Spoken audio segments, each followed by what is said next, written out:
الشیطان الرجیم بسم اللہ الرحمن الرحیم فَإِنْ آمَنُوا بِمِثْلِ مَا آمَنْتُمْ بِهِ فَقَدِ اهْتَدَوْا وَإِنْ تَوَلَّوْا فَإِنَّمَا هُمْ فِي شِقَاقٍ فَسَيَكْفِيكَهُمُ اللَّهُ وَهُوَ السَّمِيعُ الْعَلِيمُ صدق اللہ العلی العظیم۔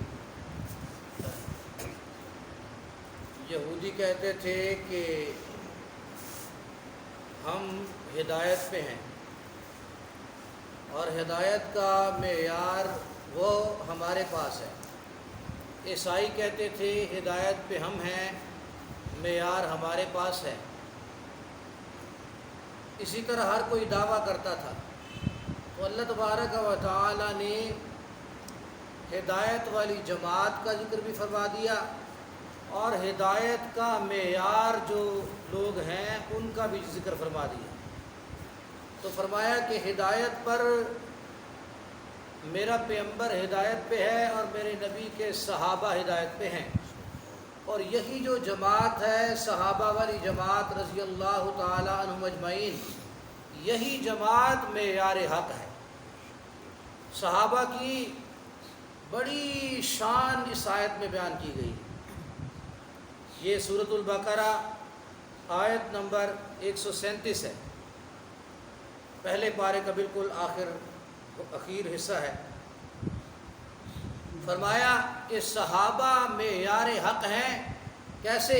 اللہ نے فرمایا فَإِنْ آمَنُوا، اگر یہ ایمان لے آتے ہیں ایسے جیسے کہ تم ایمان لائے ہو۔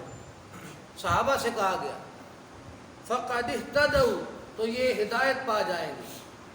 صحابہ کا ایمان کیسا تھا انبیاء کے بارے میں؟ صحابہ کا ایمان ایسے تھا کہ تمام انبیاء کو، سب انبیاء کو برحق مانتے، سچے اللہ کے پیغمبر مانتے تھے، اور تمام کتابوں کو سچی کتابیں مانتے، جیسا کہ اسلام کا حکم ہے۔ لیکن یہودی اور عیسائی ایسے نہیں کرتے تھے، وہ سارے پیغمبروں کو بھی نہیں مانتے تھے، ساری کتابوں کو بھی نہیں مانتے۔ اس لیے کہا گیا کہ صحابہ کی طرح ایمان لے آؤ۔ لیکن یہ بات قیامت تک کے لیے ہے، تو بتا دیا گیا کہ اگر کوئی فرقہ، کوئی جماعت اگر یہ کہے کہ صحابہ معاذ اللہ ثم معاذ اللہ گمراہ ہو گئے تھے، تو ان کے لیے یہ بڑی عبرت کی بات ہے، ان کے لیے یہ سبق ہے کہ اگر وہ ہدایت پہ آنا چاہتے ہیں تو وہ صحابہ کے رستے پہ چل کے ہدایت پہ آئیں، کیونکہ صحابہ کو اللہ تبارک و تعالیٰ نے معیار حق ٹھہرا دیا۔ فرمایا وَإِن تَوَلَّوْا فَإِنَّمَا هُمْ فِي شِقَاقٍ، کہ اگر یہ پیچھے ہٹ جاتے ہیں تو یہ بالکل اختلاف میں ہیں، پھوٹ میں ہیں اور ضد میں ہیں، کہ اگر صحابہ کے رستے کو چھوڑیں گے تو یہ بالکل گمراہی میں چلے جائیں گے۔ فَسَيَكْفِيكَهُمُ اللَّهُ، لہذا آپ کے لیے تو اللہ پاک ہی کافی ہے۔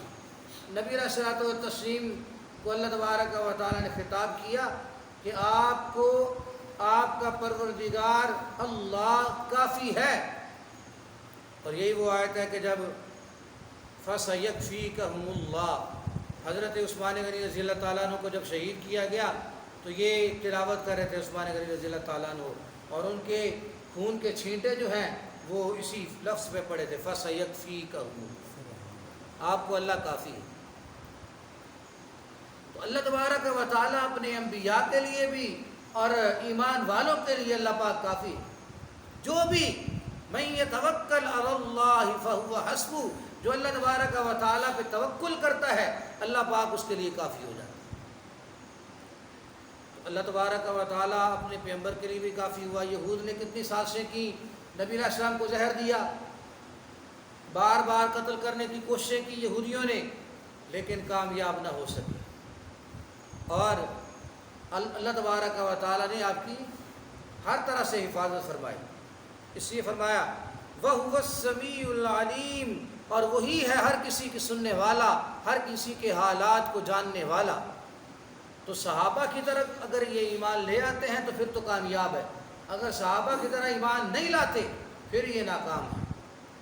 اور صبغۃ اللہ، فرمایا کہ تم یہ کہو کہ ہم پہ اللہ تبارک و تعالیٰ نے اپنا رنگ چڑھا دیا ہے، اپنے دین کا رنگ، اور ہم نے اپنا اللہ تعالیٰ کے دین کو ہم نے قبول کر لیا ہے، اللہ کے دین کے رنگ کو اپنے اوپر چڑھا لیا ہے، اپنا لیا ہے۔ صبغۃ اللہ، اللہ کا رنگ۔ رنگ کا لفظ کیوں استعمال کیا گیا؟ رنگ کا لفظ اس لیے استعمال کیا گیا کہ جو عیسائی تھے ان کی ایک رسم تھی بپتسمہ رسم ان کی۔ وہ رسم یہ تھی کہ رنگ میں نہلا دیا جائے۔ بچہ بھی جب ہوتا تو اس کو 7ویں دن وہ رنگ میں نہلا دیتے، زرد رنگ میں عموماً نہلا دیتے کہ بچہ جو ہے نا یہ عیسائیت کے رنگ میں رنگا گیا ہے۔ اور اسی طرح بڑوں کو بھی کچھ وہ رنگ میں نہاتے تھے تاکہ یہ عیسائیت کا رنگ ہمارے اوپر چڑھ جائے۔ اور اگر کوئی کسی اور مذہب سے عیسائیت کی طرف جا رہا ہے تو اس کو بھی وہ اس رنگ میں نہلاتے تھے، کہتے تھے کہ یہ پکا عیسائی ہو گیا۔ اور یہ بھی وہ سمجھتے تھے کہ یہ ختنہ جو ہے اس کے کرنے کی ضرورت نہیں ہے، اور یہ رنگ جو رنگ میں نہا لیا ہے اس میں رنگ میں ہم رنگے گئے ہیں، یہ کافی ہے صفائی کے لیے، بس یہ دین کا رنگ عیسائیت کا رنگ ان کے اوپر آ گیا ہے۔ تو فرمایا ایسے نہیں ہے، بلکہ یہ جو اللہ کا دین ہے اس کے تمام احکامات کو، جس میں جو ہے نا وہ ختنہ بھی آ جاتا ہے احکامات میں، تمام احکامات کو مانتے ہوئے جب ہم زندگی بسر کرتے ہیں تو یہ اللہ تبارک و تعالیٰ کے دین کا رنگ ہم اپناتے ہیں۔ اللہ کے دین کا رنگ ہم اپنے اوپر چڑھا لیتے ہیں، یہ دین کا رنگ ہے۔ اس لیے فرمایا کہ اور کسی رنگ کی ضرورت نہیں ہے، کسی اور رنگ میں رنگنے کی ضرورت نہیں ہے، بلکہ دین کا جو رنگ ہے یعنی کتاب و سنت والا رنگ، دین اسلام والا رنگ، یہ رنگ جو ہے نا یہ کافی ہے۔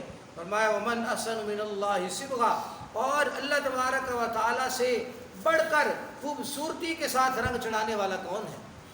کہ جس کے دل کو اللہ پاک اپنے دین کی محبت سے سرشار کر دیں اور جس پہ دین اسلام کا رنگ چڑھا دیں، تو اللہ سے بہتر کون چڑھا سکتا؟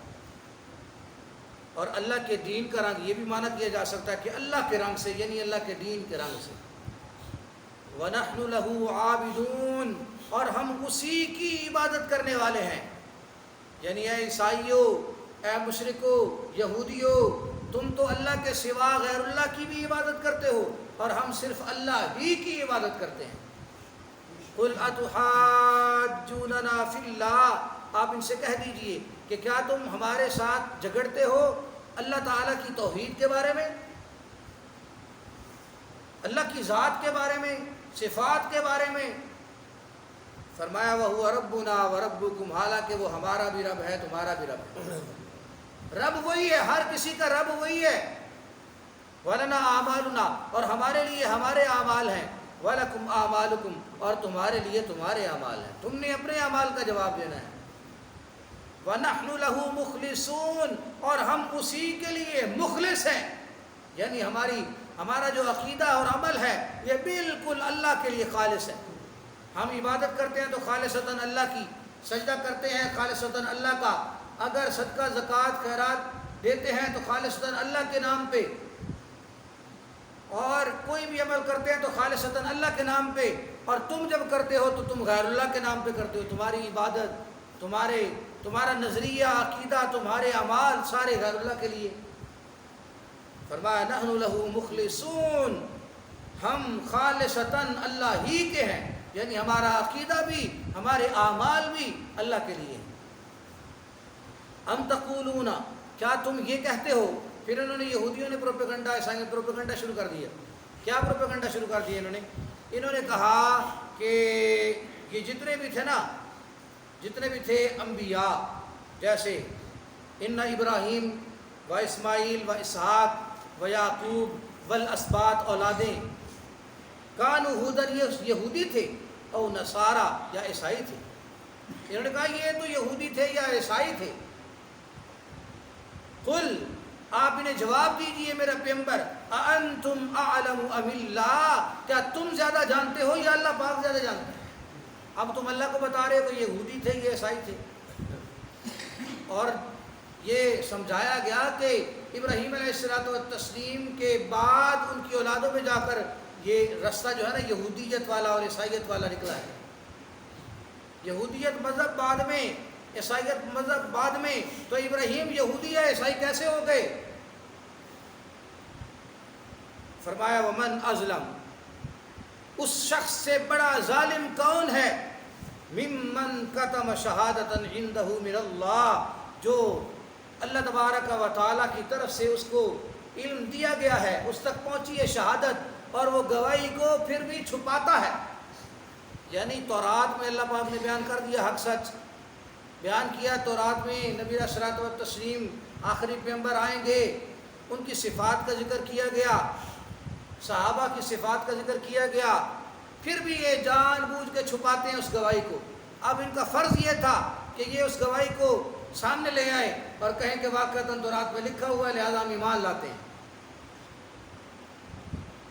اور عیسائی کہتے ہیں کہ واقعتاً عیسیٰ علیہ السلام نے خوشخبری دی ہے اور ہم ایمان لاتے ہیں، لیکن یہودیوں اور عیسائیوں نے اس گواہی کو چھپا لیا۔ اس لیے فرمایا اس شخص سے بڑا ظالم کون ہے کہ جس کے پاس اللہ تبارک و تعالیٰ کی طرف سے شہادت ہے، علم ہے، اور وہ اس کی شہادت نہیں دیتا، گواہی نہیں دیتا۔ وَمَا اللَّهُ بِغَافِلٍ عَمَّا تَعْمَلُونَ، اور اللہ پاک غافل نہیں ہے ان سے جو تم اعمال کرتے ہو۔ آج کے زمانے میں بھی جو لوگ کر رہے ہیں، ابھی جو ہے نا سوشل میڈیا پہ ایک کلپ چل رہا تھا، اس میں مولوی جو ہے نا وہ بدعتی قسم کا ہے اور غلط نظریے کا حامل کوئی مولوی، وہ لوگوں کو کہتا ہے کہ میں تمہیں شیخ عبد القادر جیلانی رحمۃ اللہ تعالیٰ علیہ کی وہ کرامتیں سناتا ہوں جو آج تک تم نے سنی نہیں ہیں، وہ کرامتیں، اور وہ پھر ساری جناب بنا کے کہ اس طرح سے حضرت نے کہا مر جاؤ، سارے مر گئے، اور لمبا واقعہ اس نے بیان کیا کہ پھر وہ مائی صاحبہ جس کا بچہ جو ہے نا وہ مر گیا تھا، اور جس دن لوگ جو ہے نا حضرت شیخ سے، حضرت پیران پیر سے مسافہ کر لیتے تھے، اس بندے کو اس دن موت نہیں آتی تھی۔ جس دن مسافہ کر لیتے تھے تو مسافہ کروا کے وہ لے کے گئی تھی اور موت آ گئی، تو اس طرح اس نے پھر اس میں ڈال دیا، رکھ دیا کہ بندے، جب شیخ نے پھر کہا کہ اٹھو تو سارے زندہ ہو گئے لیکن وہ بچہ نہیں اٹھا، تو مائی رونے لگ گئی کہ انہوں نے کہا کہ اگر میں نے اسے مارا ہوتا تو میں اسے زندہ بھی کر دیتا۔ اچھا، مائی رونے لگی، اچھا تو حضرت پیران پیر ایسے جو ہے نا دیکھتے ہیں، ہوا میں ہاتھ لہراتے ہیں اور ایسے جناب ہاتھ مارتے ہیں تو بچہ اٹھ جاتا ہے، مائی خوش ہو جاتی ہے، بچے کو لے کے چلی جاتی ہے۔ لوگوں نے پوچھا کہ حضرت یہ کیا ہے، آپ نے ایسے ہوا میں ہاتھ لہرایا، ہمارا کیا ہوا؟ تو پیران پیر نے یہ کہا کہ اسرائیل علیہ السلام جو روحیں لے کے جا رہا تھا نا تھیلے میں باندھو، میں نے وہ سارا تھیلہ ہی جو ہے نا وہ چھڑا دیا، ساری روحیں آزاد ہو گئی، جتنے آج مرے تھے نا سارے زندہ ہو گئے۔ انا للہ و انا الیہ راجعون۔ یہ حالت ہے اس طرح کی، عوام کو اس طرح کے مولوی ملے ہوئے ہیں، اللہ محفوظ رکھے۔ قرآن نہیں سناتے، صحیح عقیدہ نہیں بتاتے، صحیح نظریہ نہیں بتاتے، قرآن کی طرف لوگوں کو لے کے نہیں آتے، اور اس طرح کے من گھڑت جو ہے نا من گھڑت قصے، من گھڑت کہانیاں یہ سنا کے لوگوں سے مال بٹور رہے ہیں، پیسہ اکٹھا کر رہے ہیں ہم لوگوں سے۔ اللہ پاک ان لوگوں کو بھی اور ایسے مولویوں کو بھی اللہ پاک ہدایت نصیب فرمائے۔ فرمایا تلک امۃ، تم جن کی بات کرتے ہو نا یہودیوں، جن کی تم بات کرتے ہو کہ ہم جو ہے نا اللہ کے بڑے محبوب ہیں، ہم اولیاء اللہ کی، انبیاء کی اولادیں ہیں، ہم بڑے پہنچے ہوئے ہیں۔ فرمایا تلک امۃ قد خلت، وہ بڑے جو تھے نا وہ چلے گئے، وہ دنیا سے چلے گئے، لہا ما کسبت، انہوں نے جو کمائی کی ان کا فائدہ انہی ہے، ان کو فائدہ ہوگا، اس کا فائدہ انہی کو ہوگا۔ وَلَكُمْ مَا كَسَبْتُمْ، اور جو تم نے کمایا ہے اس کی جو ہے نا سزا تم بھگتو، جو تمہارے کرتوت ہیں اس کا نفع نقصان تم اٹھاؤ۔ وَلَا تُسْأَلُونَ عَمَّا كَانُوا يَعْمَلُونَ، اور تم سے پوچھا نہیں جائے گا کہ وہ کیا اعمال کرتے رہے، تم سے ان کے بارے میں سوال نہیں ہوگا، تم اپنی بتاؤ کہ تم کیا کر رہے ہو، تمہارا نظریہ کیا ہے، عقیدہ کیا ہے۔ اللہ تبارک و تعالیٰ نے یہ پہلا پارہ مکمل ہو گیا۔ اللہ پاک نے پاروں کی تقسیم کے بارے میں تو میں شروع میں عرض کر چکا ہوں کہ یہ پارے جو ہے نا ویسے سورج چل رہی ہے، اور پاروں کی جو تقسیم ہے یہ تلاوت کے اعتبار سے، حصص کے اعتبار سے تاکہ تراویح میں پڑھنے میں بھی آسانی ہو، اور اس طرح سے یہ پارے تقسیم کیے گئے ہیں۔ تو آیت نمبر 141 پہ سورۃ البقرہ کا حصہ جو ہے نا پہلے پارے والا یہاں پہ ختم ہو رہا ہے، لہٰذا میں بھی اسی پہ ختم کرتا ہوں، کیونکہ آگے مسئلہ بھی جو ہے نا وہ پھر دوسرا شروع ہو رہا ہے، تحویل قبلہ والا مسئلہ دوسرے پارے سے شروع ہو رہا ہے، اور اس کی تھوڑی سی تفصیل کرنے کی ضرورت ہے۔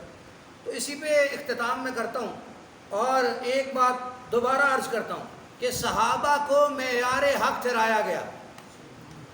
اس پہ ایک اور پوائنٹ، وہ پوائنٹ یہ ہے کہ صحابہ کا جو ایمان تھا، آپ مجھے بتائیں صحابہ کا جو ایمان تھا، کیا صحابہ کا یہ ایمان تھا کہ جمیع انبیاء پہ ہم ایمان لاتے ہیں، نبی علیہ السلام پہ بھی ایمان لاتے ہیں، اور اس کے علاوہ جو کوئی ذلی بروزی نبی ہوگا اس پہ بھی ایمان لاتے ہیں؟ تھا کیا صحابہ کا ایسا نظریہ تھا؟ نہیں تھا۔ ایسا نظریہ صحابہ کا نہیں تھا کہ نبی علیہ الصلوۃ والتسلیم کی کل کو کوئی ذل آ جائے گی، نہ، نبی علیہ السلام صحابہ نے کہا کہ ان محمدن قد مات، محمد الرسول اللہ صلی اللہ علیہ وسلم دنیا سے تشریف لے گئے۔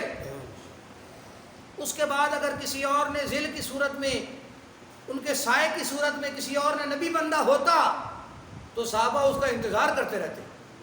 صحابہ کہتے کہ کوئی ذلی بروزی نبی آ سکتا ہے، جیسا مرزا کانے نے دعویٰ کیا۔